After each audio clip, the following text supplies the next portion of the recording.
Good afternoon, everybody.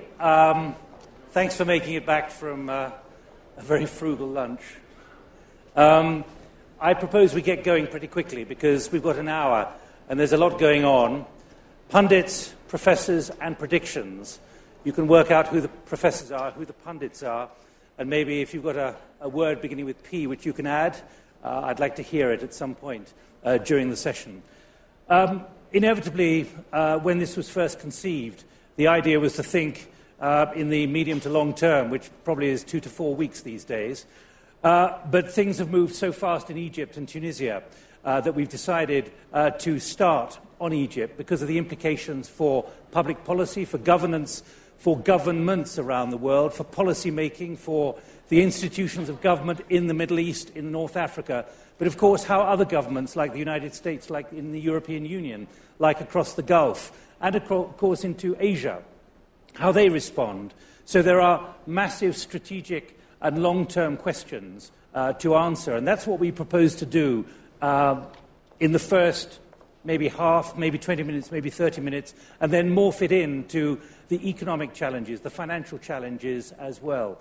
Fareed Zakaria couldn't join us, but we have expanded the panel a little bit with Lord Mark Malloch-Brown, who is now in private business, Chairman of Global Affairs for FTI Consulting, based in Britain. Of course, he was with the Forum until this time last year. He was with the Forum, and before that was Minister of State at the British Foreign Office. And David Ignatius has joined us as well from the Washington Post, Associate Editor and columnist, and of course prolific, understands so many of these critical issues. Joining David Lee, thank you very much for being with us to discuss economic issues, and Kishore Mahbubane, who is from Singapore, Dean of the Lee Kuan Yew School of Public Policy, again underlining the public policy elements to some of these other areas we want to get into. Martin Wolf, Associate Editor and Chief Economics Commentator of the Financial Times, also involved in the Banking Commission in Britain. And finally, Ernesto Zedillo Ponce de Leon, who is now at Yale, the Center for the Study of Globalization. So we're going to have to think the immediate, but with the implications for the future, which could be a few days, a few weeks, a few months, or even longer. Create whichever timeline you want for the way to frame our discussion over the next 55 minutes. All of you will probably have your BlackBerries or HTCs or iPhones or whatever. If anyone sees something coming from Egypt which you think should be injected into the discussion, please tell us, because everyone's been asking in the green room beforehand, what is the latest? And it seems to be a kind of standoff at the moment, but with the military on the streets, but many of the armoured personnel carriers now in the hands of the protesters, but raising enormous questions about what are we seeing on the streets, where is the power coming from, what are the implications of what we've seen, both in Cairo, in Alexandria, in Aswan, in Suez, and Tunis just a few days ago, and Yemen as well. Let me kick off, I think, Mark Malloch-Brown, because you can, I think, bridge between the policymakers and the strategic thinkers because of your time. If you were still in King Charles Street at the Foreign Office in Britain, what kind of assessments would you be making and offering to your Foreign Secretary and maybe your Prime Minister about what this means in terms of medium to long-term thinking? Well, having spoken to some British experts on Egypt at the beginning of the week, the kind of people who are advising government, my impression is that their advice has done a complete turnover during the course of the week, because as recently as Monday, the expert orthodoxy was not likely really to be Egypt next. That's a bit of a press scare story. It's a much bigger country. It's a much more sophisticated country than Tunisia, with a much bigger middle class. It's had a much freer press for longer. By Friday, those strengths had been turned on their head. And the fact that it is an internet-connected society, does have a broad middle class, means that a phenomenon of protest has not just been transferred from Tunisia, but has taken a very deep, it seems, Egypt form and character. But it is one which is clearly driven by the electronic communications tools available to Egypt, which has in recent years tried to combine a kind of very limited political space with a much bigger social space underpinned by a very widespread access to electronic media. That appears to have become the Achilles heel of the regime. And the implications now for others? To me again? Well, I think, again at the beginning of the week, it seemed that it wasn't really the copycat cases which one should be looking at. It seemed more Lebanon, which has a very particular dynamic of its own, where, there was likely to be a next regime or government to come under pressure. But, if Egypt goes, then you do have to ask about the other countries of the Maghreb and their stability. You do have to ask about Middle Eastern countries such as Jordan, because, many of the same factors, and indeed Syria, many of the same factors are in play. David Ignatius. Well, to start with Egypt, at any time over the roughly 30 years that I've been visiting Egypt and writing about it, people in Western capitals have worried about the instability of an autocratic Egyptian regime. I was in Egypt at the time of the assassination of Anwar Sadat when Hosni Mubarak first came into power. At that time, there was a fear of the Egyptian street, as it was always called, this public that was angry, felt unrepresented in government. It's fascinating to see that in this internet age, what is not a new fear about the public's reaction to an unrepresentative, undemocratic government has new power, and that in the space of a week, as Mark says, we've gone from the likelihood that Mubarak would ride it out to, I would say, as of today, as an observer of this, I would say the likelihood that Mubarak will not ride it out.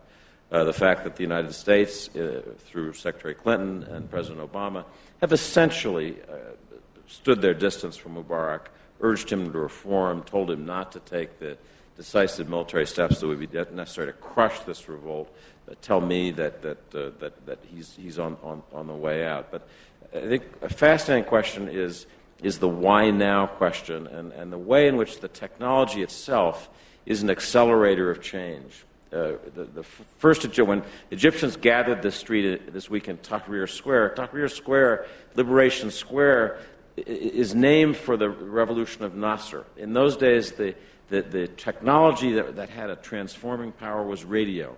And there's a generation of Arabs who grew up listening to the voice of the Arabs, as it was called. It was broadcast from Cairo with Nasser's spellbinding voice. People remember listening the way Americans remember listening to Franklin Roosevelt, the voice of Nasser calling for change. And in that era as this, that had a powerful effect. It's just now so much faster. It took the whole decade of the 1950s for Nasser's revolution to play through Syria, Lebanon, and the other countries. Now we talk about events happening in a week. Publicist, could we have the lights up a little bit so we can see who else is in the audience who might want to contribute to our discussion, so it's a little less gloomy down there? That's better. Thank you very much indeed. Let's try and broaden this to the public policy implications. We were asked to talk about a regional security crisis. How big is a region now? This region now potentially goes around the world in terms of the implications for governance and public policy. Ernesto, what would you be saying now in your centre in Yale about the vulnerability of power to politicians, to civil servants, and to others who will have that power in future? What have they got to watch out for? What are we learning now in the last 2 weeks specifically? Well, I would talk to them, but also to you and people like here, to say, well, first, be prudent. Second, let's try to be better informed about what's going on in Egypt. We don't really know what kind of event this is. We don't really know how the president is thinking about that. Perhaps the best thing that we can do now is to think about the best scenario that can be unfolded from this situation. And I think the best scenario is, number one, that the government becomes very careful about how to handle these public demonstrations, avoiding at all cost violence. Second, that the government I would say it's important that, at least for a while, stays in power and takes responsibility for managing whatever transition. I think it's a big mistake when people start saying, "Oh, this is the new democracy in Egypt being born." We don't really know whether that will be the outcome. So I think as analysts, as intellectuals, we should say we need a peaceful transition in Egypt, and perhaps it is not only the responsibility, but the only person that could decide, but I'm not sure whether he will be then elected, is Mubarak. So I would say, please calm down and don't start giving prescriptions to Egypt, particularly the large countries, because the double standard is very dangerous here. What I'm trying to get at, though, Ernesto, is practitioners. Ultimately, governments are people, human beings who sit at desks on mobile phones, taking decisions based on good information. Yeah, but who's taking the decisions? That's very important. And those who are taking the decisions away from Egypt should be very careful, because whatever you were talking about connectivity, David, and the problem is that if the President of the United States or the Chancellor of Germany or whatever says something, that will be known in the streets in Cairo, and that could tip a very delicate balance. And I think this problem is up for the Egyptians to solve it, to decide it, and it's up to them to build their new democracy. But let us hope that this is a peaceful democracy. And I'm saying this not as a Yale professor. I'm saying this as a person who happened to preside over a political transition which happened in my country, where for 70 years a party had been in power, and I have to give power to a person from a different party than mine. So I think it is the right way to do it. Take responsibility and try to manage this in a very orderly, peaceful transition. But please, foreigners should be very careful about how they talk and how they project their ideas and their policies towards Egypt, because that could be even more destabilizing than other problems that they are facing. Please feel free to jump in on each other, to disagree or to build on the argument. But Kishore, can I come to you, Dean of the School of Public Policy? What kind of lessons are you beginning to draw for the vast number of people who come through your school, both from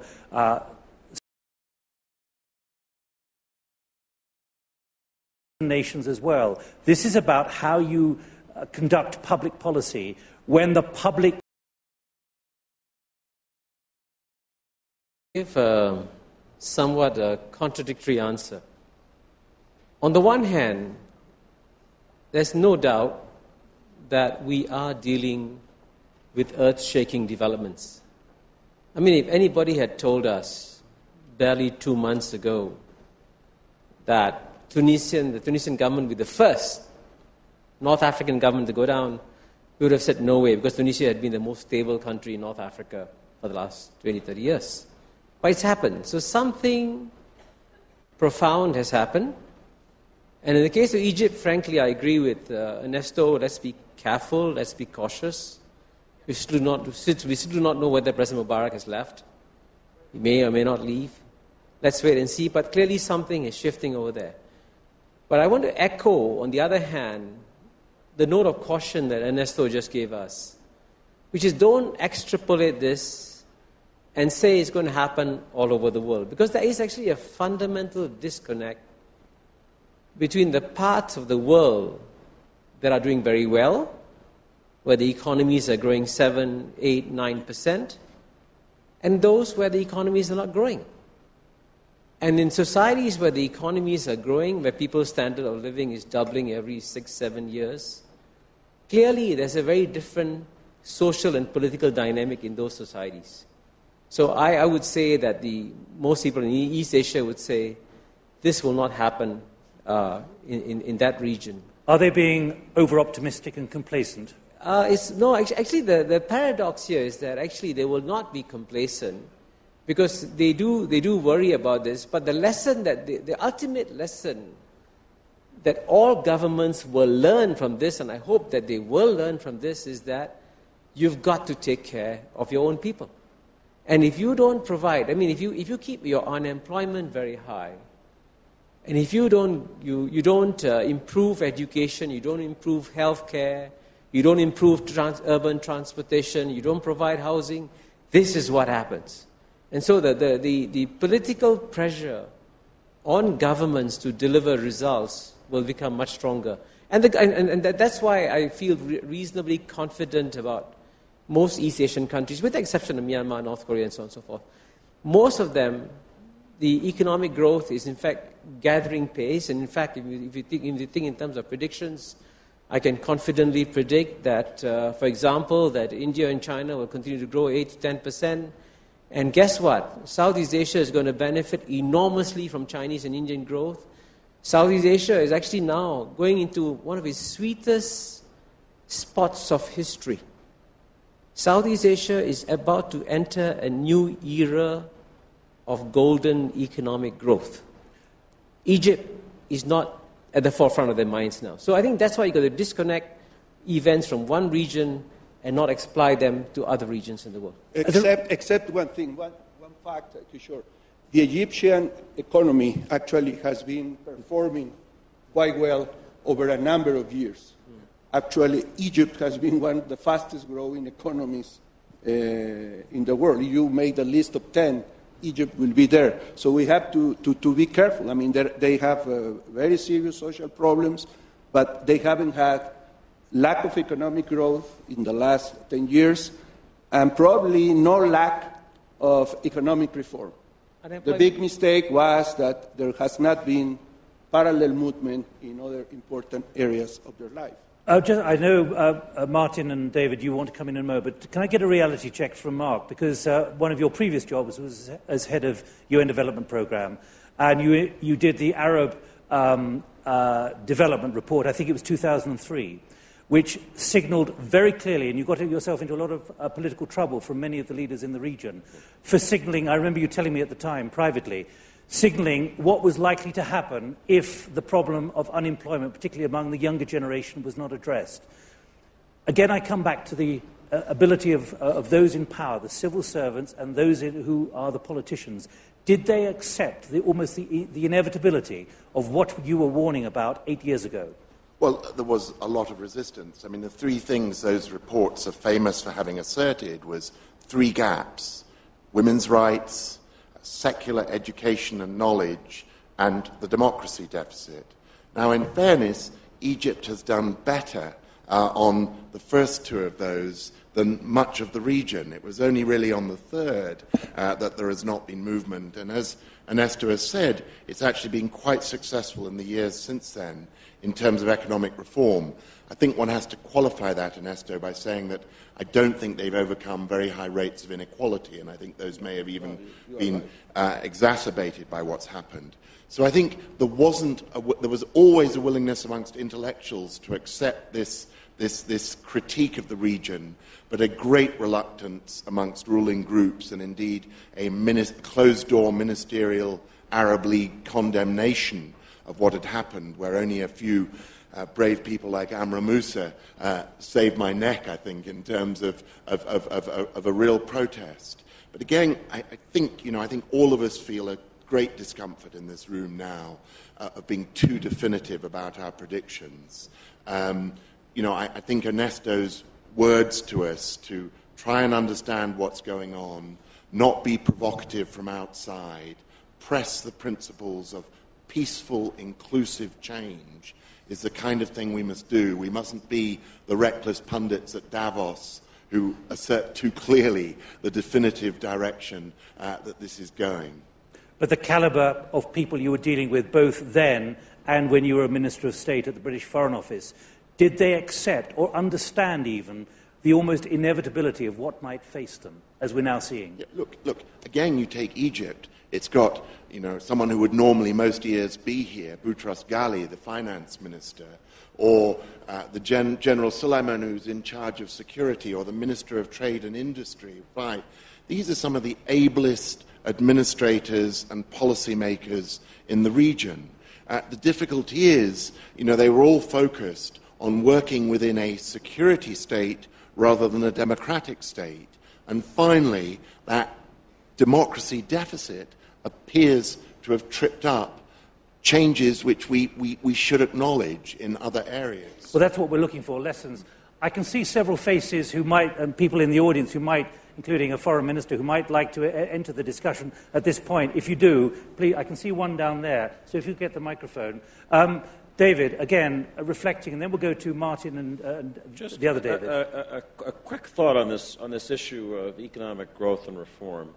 There's no question that Egypt has worked hard to be a reforming Arab economy. The people that Mark cited, I think of the Minister Rashid, who comes to Davos every year, is just as good a public servant as I know in the Arab world. But analysts who look at Egypt would note that it's had a rate of growth roughly 5% over the last few years, which is fast enough to improve standards, raise expectations and hopes, but does not reach what I would describe as escape velocity. It doesn't get to that 8% level where you're actually out ahead of the growth of population. Egypt's population keeps growing so fast that at 5% growth, you don't quite keep up. And I think that's been the problem. And if we went around the region, we'd look at Jordan, at other economies where the population is growing faster even than reform-minded economic ministers can cope with. And it's sad. Yes, they did try the right things, but they didn't hit that India-China level where you break out. David. Well, I can't help but noticing that our session should be called practitioners. Practitioners, pundits, and professors, right? And being professor, I'm extremely cautious because we don't know what's really going on there right now. However, watching from distance, seems to me that three fundamental things maybe we can draw. Maybe, right? Number one, economic growth is not enough for achieving political stability, right? Because even with economic growth, if the expectations of population, right, grow faster than the actual growth of income, people are becoming increasingly discontent.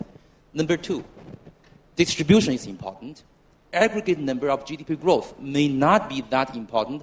People on the street care about their own personal income growth. So distribution is important, not only income distribution, but also perhaps wealth distribution. Number three, public messages have to be listened very carefully by decision makers. Now, I say these three things because I tell you, my observation is that decision makers in China know this by heart.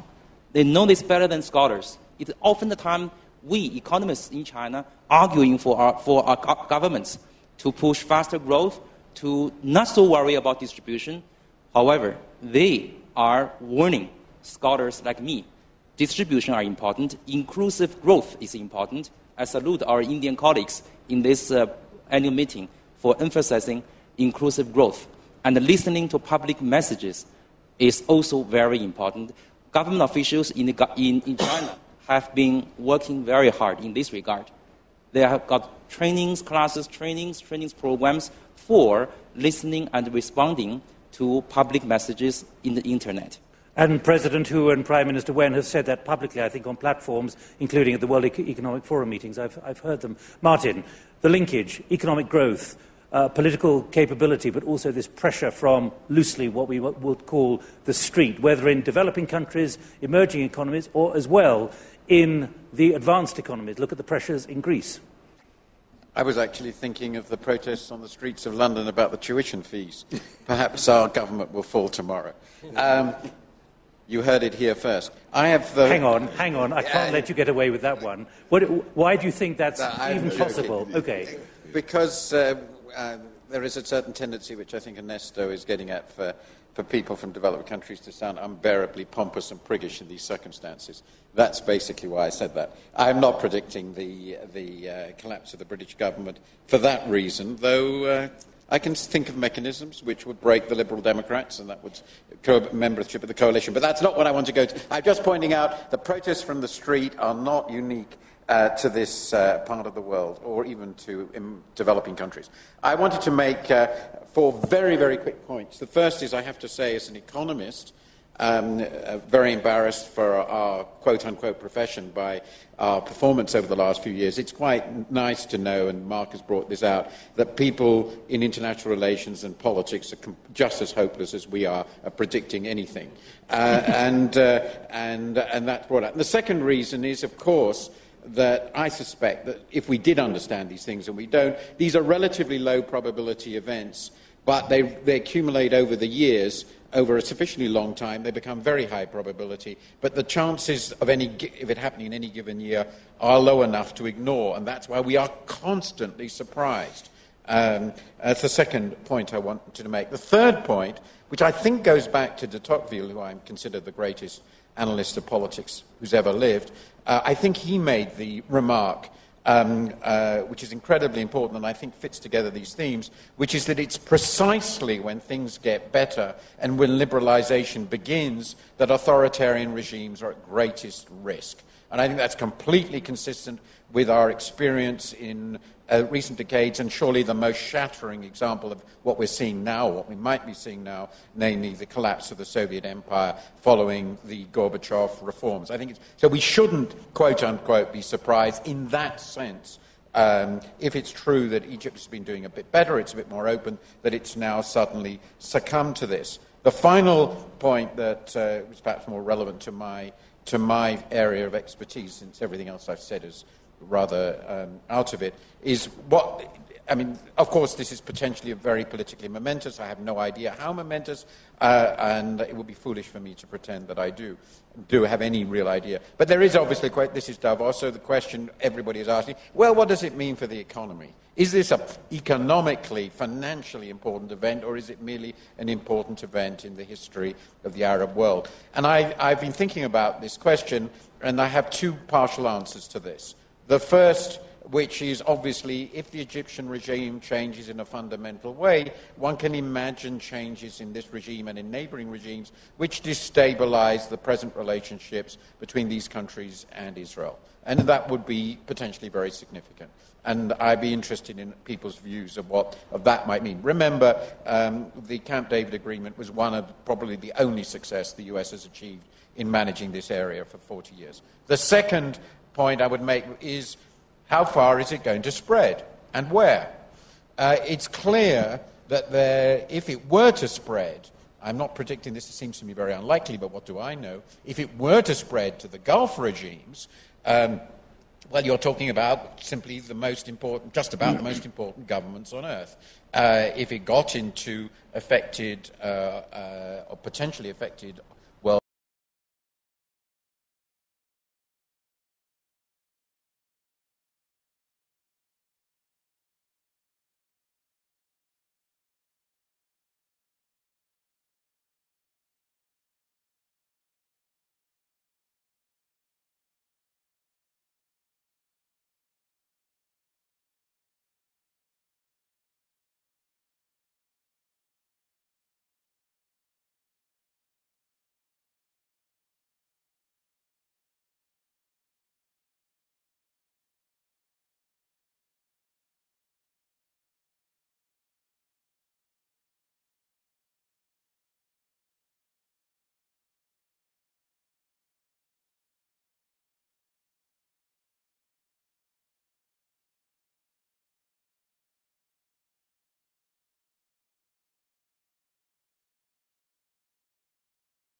in the Middle East.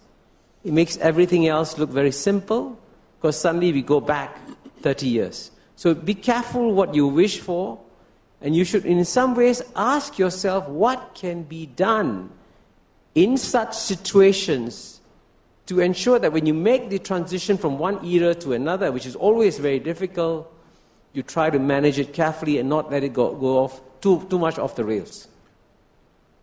Yeah, I mean, I think a very easy, false lesson to take from this week's Davos would be that it started with democracy a little bit in trouble because everybody was saying that America was gridlocked and dysfunctional, and China, without a similar democratic system, was able to make strategic long-term decisions, Then at the end of the week, we've had 1.5 revolutions by people calling for democracy. So, Kishore, we've checked you, not checkmated you, might be an easy conclusion, but I have to say I do side with David and Kishore and Ernesto in saying it ain't as simple as that. But is it profound? What's taken place? What is happening is profound, but the suspicion, this suggestion that it's a kind of easy, you flip aside the authoritarian state and put in place the utopian democracy, that is a very, very dangerous assumption. And I think David's point is never said enough, which is that in China you have one of the most sensitized governments anywhere to local, rural or urban protest when things are not working right, when there's local corruption or there's local income inequalities arising or party officials, overusing their position. So, we're really living in a world where you could say the profound point is sensitive, representative, inclusive government that keeps its ear to the ground and responds to popular anger, which is driven by these high rates of economic growth and potentially increased inequality, are the kind of governments that are going to make it. And the ones which and they will usually but not always be democracies, would be my point, but the ones that get ossified and formalistic and are there for too long and rely on their security forces rather than their political antennae to respond and control to people are the ones which get into trouble. And, frankly, there are some democracies which start to show some of those ossified tendencies too. David, Martin raised the Gulf and beyond, and also Israel. Your view on that?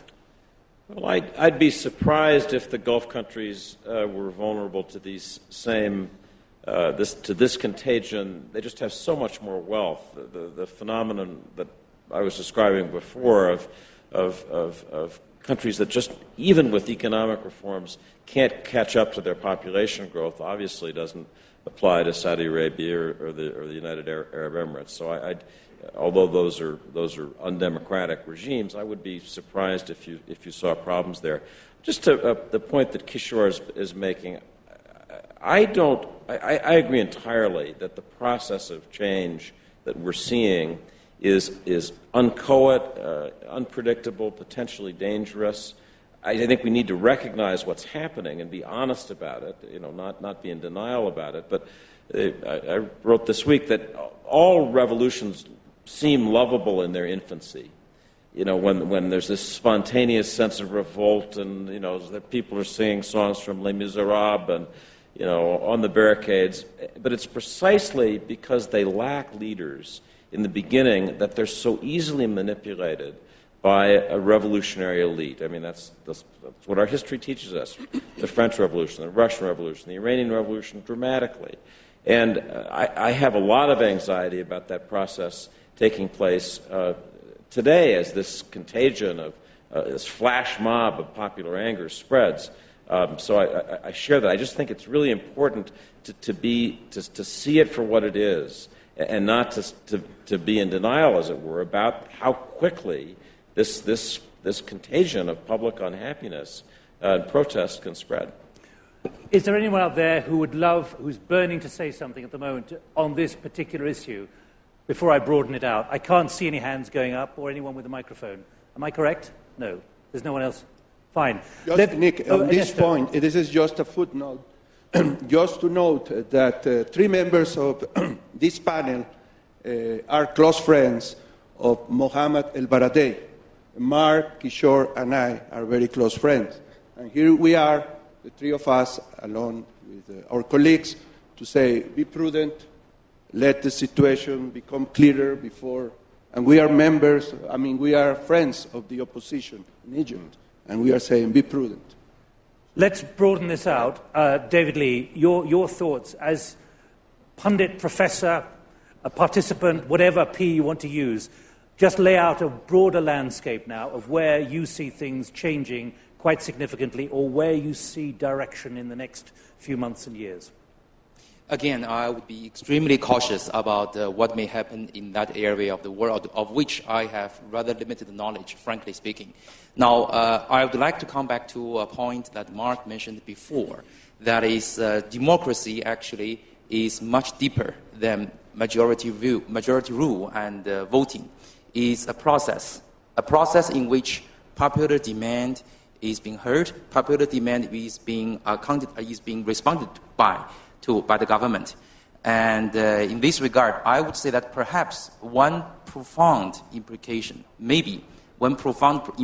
of whatever happens right now in Egypt for the rest of the world is that many governments will be very careful in listening through the internet, the tones of public opinion, and then perhaps design or implement procedures to quickly respond to certain new messages in the internet. And trends on the world economy. Is there anything you want to add there before I go to Martin? Well, before coming here, before our switch off for emphasis, I was going to say that 2011, at least judging from a few hours ago, should be a year of good hope for the world economy, because the major pillars of the world economy in 2011 are positioned well. They are positioned to grow very fast. The U.S. economy is now well positioned to grow more than, very conservatively, more 3%. Because of the fiscal stimulus, continued second round, I call it second round fiscal stimulus, and the QE2. And the Chinese economy will continue to grow at a pace at least 9.5%. And the CPI inflation is around 3.8. That's my best forecast. And the other big pillar of the world economy, the German economy, is also well positioned because it's able to produce goods that the emerging markets are needing. So therefore, the major parts of the world economy they are doing fine. And most fundamentally, I would emphasize that in today's world, it's very strange. We have a big creditor country, which is China, which has longer time horizon than the debtor countries, for whatever reason. And this is much better than the other way around.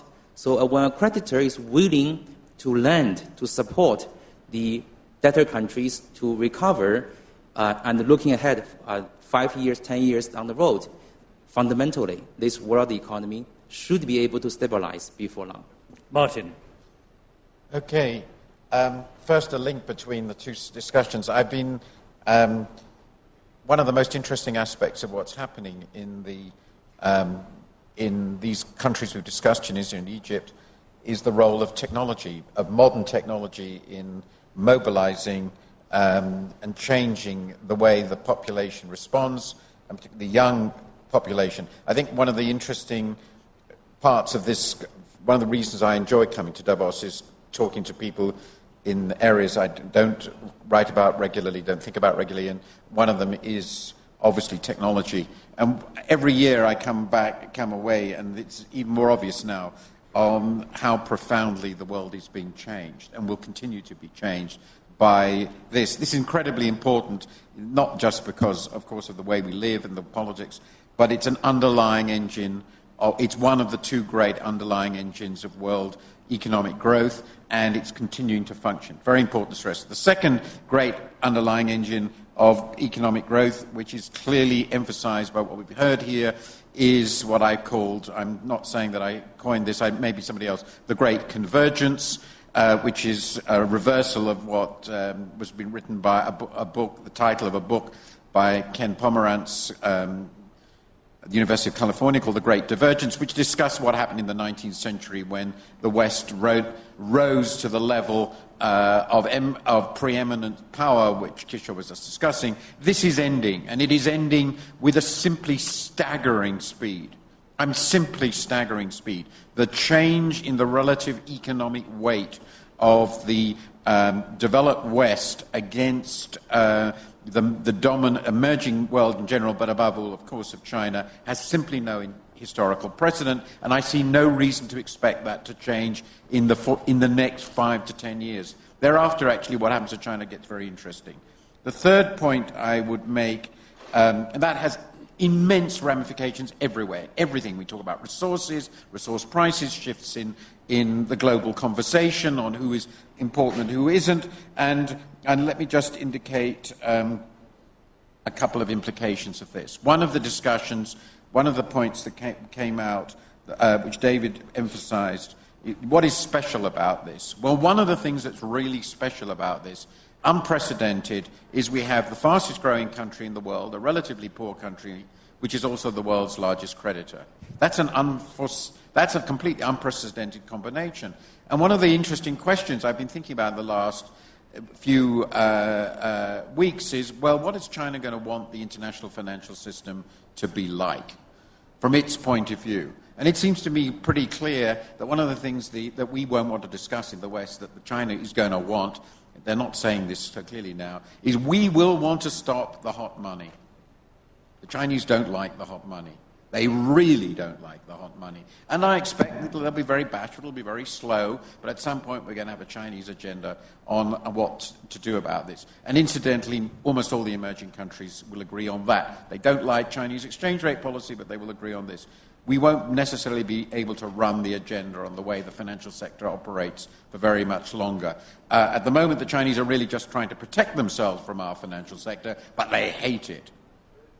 Now, I think this is a challenge to David, because I think he'll disagree, but that's my view. And the Chinese will have the power to really influence this. And the last area, and I could mention others, where I think we really are in a different world is the way resources are going to be managed. It's already pretty clear that China is incredibly concerned about access to resources, investment in resources. The pressure on the world's resources that is created by 10% growth, continuing year after year after year in China and India, is extraordinary. The pressure we're seeing on prices, this is not some result of monetary policy. Anybody who thinks that what's happening to the price of resources because of Ben Bernanke is printing money is completely lunatic. Completely lunatic. So I just want to emphasize that I haven't talked about the short-term problems, which are obvious. We are moving into a new world. We don't understand this new world. The combination of technology with the rise, the great convergence, makes this a new world. And this is not temporary. This is permanent. Right. I'll invite all of you in the last 10 minutes to pick up whatever you want or lay other things onto the agenda. I come to you, Kishore, not just because you put up your hand, but because earlier this week you wrote an op-ed in the Financial Times describing yourself as a relatively rude Asian by setting forward a number of new realities which the West has to understand. Well, I was actually going to inject some good news and some optimism. But you did describe yourself into the discussion. But yes, I mean, let me first of all emphasize the good news, okay? If you look at it against the larger sweep of history in the last 60, 70 years or so, my prediction is that the next 10 years will be among the best years in human history. Why? One, we can be reasonably confident that no major wars will take place between any two major powers. That's a big historical shift. There'll be proxy wars, there'll be civil wars, but there'll be no major wars. And to say that confidently of any period of human history would be very difficult. Secondly, in terms of the number of people in the world who are going to benefit from economic growth, it'll be the highest you've ever seen in human history. In terms of numbers of people entering the middle classes, all you need in Asia is a 10% growth in median income, which is easily established to get a doubling of the middle classes. And that's what you're going to see happening throughout Asia. So the broader sweep of history is going to be massively positive.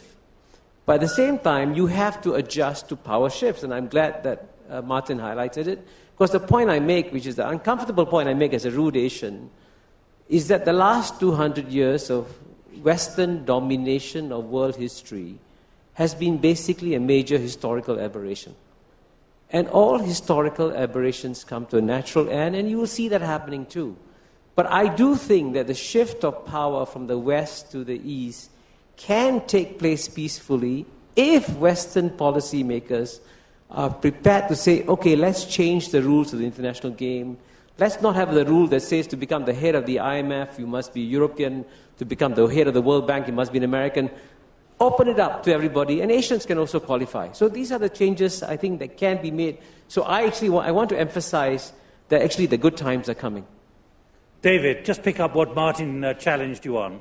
Let me say that I don't think any Chinese policymakers and seriously minded academics from China know what kind of system China needs, whether it's world trade or international monetary system or international finance system, because it's so complicated, seriously speaking.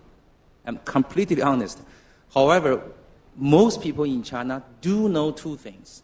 Number one, China, being the largest creditor country in the world, has a huge, arguably the largest amount of stake in the smooth working of the current international monetary system, and perhaps even enlarging it to financial system.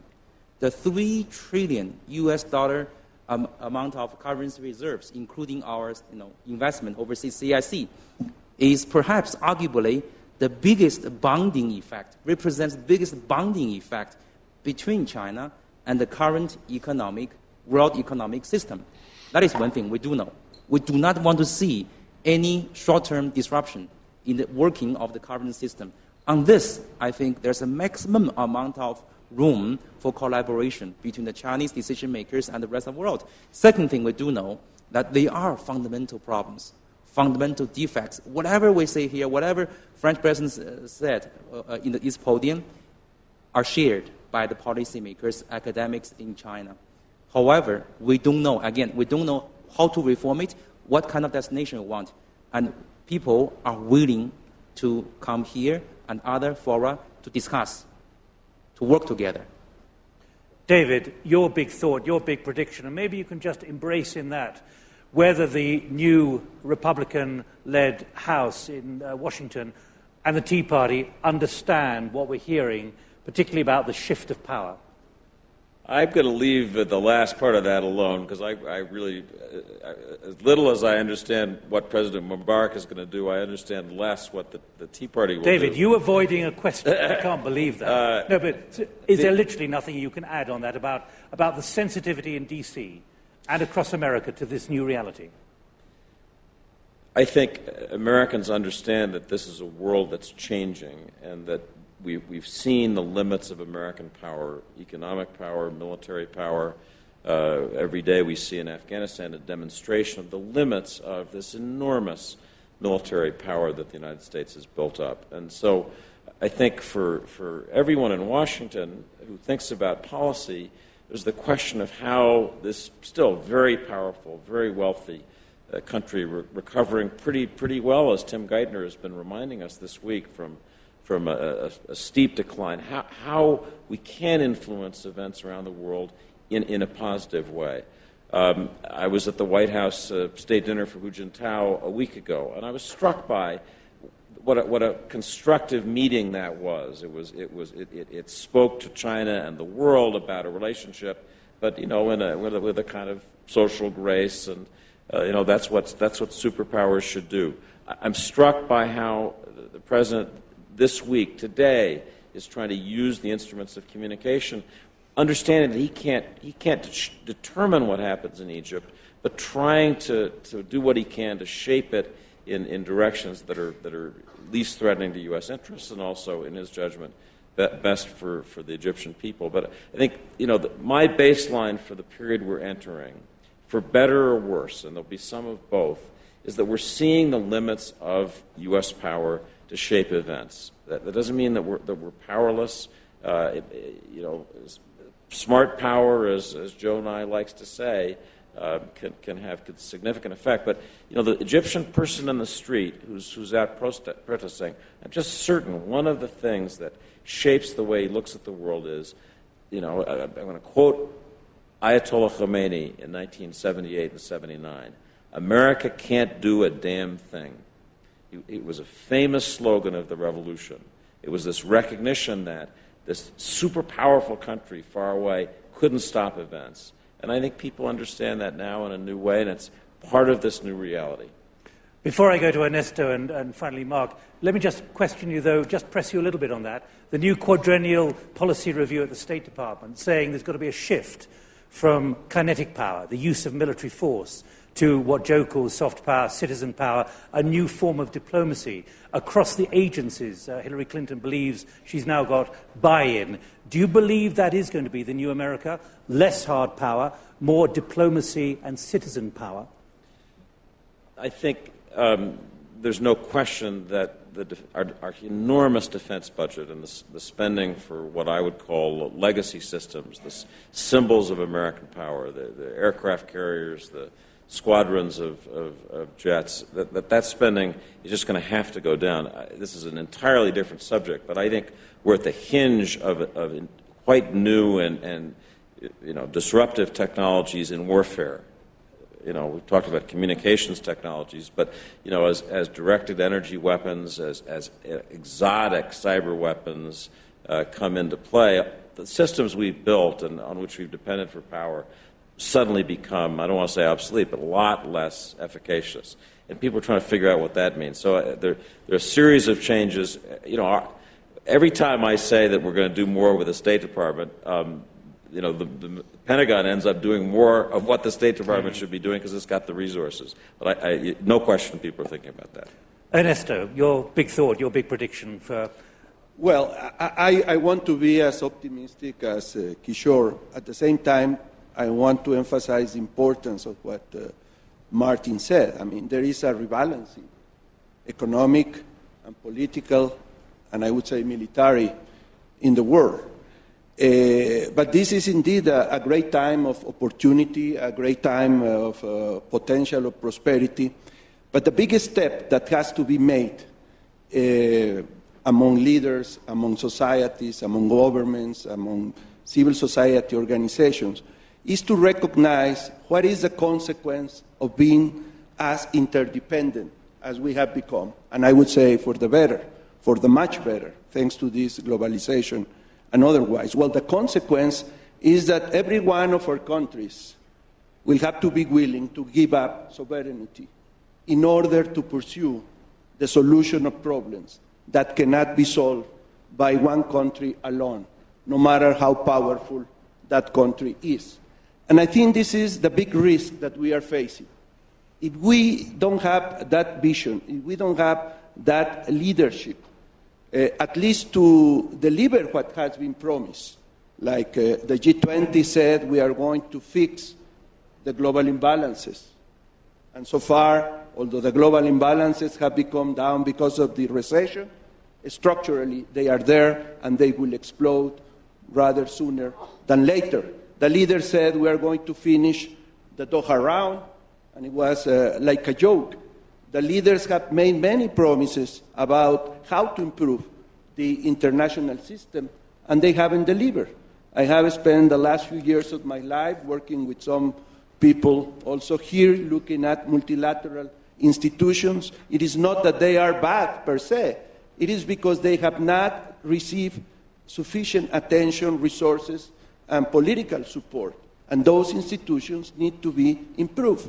And yet, on the ground, on the territory of political will and support, nothing meaningful is happening.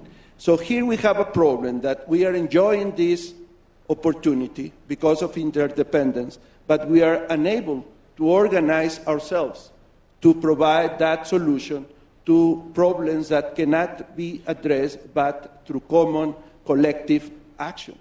And that, I think, is the big challenge. My guess is if we see some progress in this area, then perhaps Kishore is right. We are on the eve of another great decade or many decades of prosperity and even more peaceful world. Ernesto, thank you. Mark, finally to you, let me just put, do you think many of the countries you've been dealing with in your professional career in Africa and the developing world, both as a minister and at the World Bank and the UN, will reflect on a staggering pace of change and them benefiting, and the 10 years, the best 10 years in human history, are they going to benefit, do you think? Well, I mean, I think Africa is, every Davos, its presence here is properly bigger, it's more attractive, interesting. It's in some ways an Asia of 20 years ago, starting to get some high growth rates, some early wins, et cetera, et cetera. But I think just, two closing points which bear on that. One is to build on what Ernesto said. I mean, we all sort of slightly discount multilateral institutions as tired, jaded, past it. We're actually at one of those equilibrium points, whereas the US recognizes it can't run the world alone, and as China doesn't want to take the responsibility of either running it itself or sharing that responsibility directly with the US. We're reaching that point, like 1945, when people want to kind of distribute the responsibility. That is essentially why Franklin Roosevelt created the United Nations. We're coming back to that similar moment where you have a dispersion of power which requires multilateral institutions. The second, of course, related point is it's at a time of much greater global integration and interdependence around so many issues. So, prediction one, expect a sudden revival of multilateralism. Prediction two, I completely agree with Kishore's prospects for Asia, but I am actually slightly worried about the next 10 years. I think some of these consequences of growth, environmental problems, inequalities in some Asian countries, unresolved border disputes, which remind one of early 20th century Europe, an aging population in China, which has depended on the economic advantage of a young population till now. But remember the impact of a one-child family policy, what that means over as those one children, as parents all retire, has created a situation where I have no doubt about the long-term prediction for Asia, but I wonder whether over the next few years we won't be giving a little bit more attention to Africa and Latin America, and sometimes when we come here, not just talking of the Asian success, but confronting quite a few Asian problems on the road to that success. Pundits, professors and practitioners, the predictions. You won't be held to anything of what you've said, but thank you very much indeed for at least laying out your vision of the landscape for the next few hours, few days, few weeks, few months. All of you, thank you.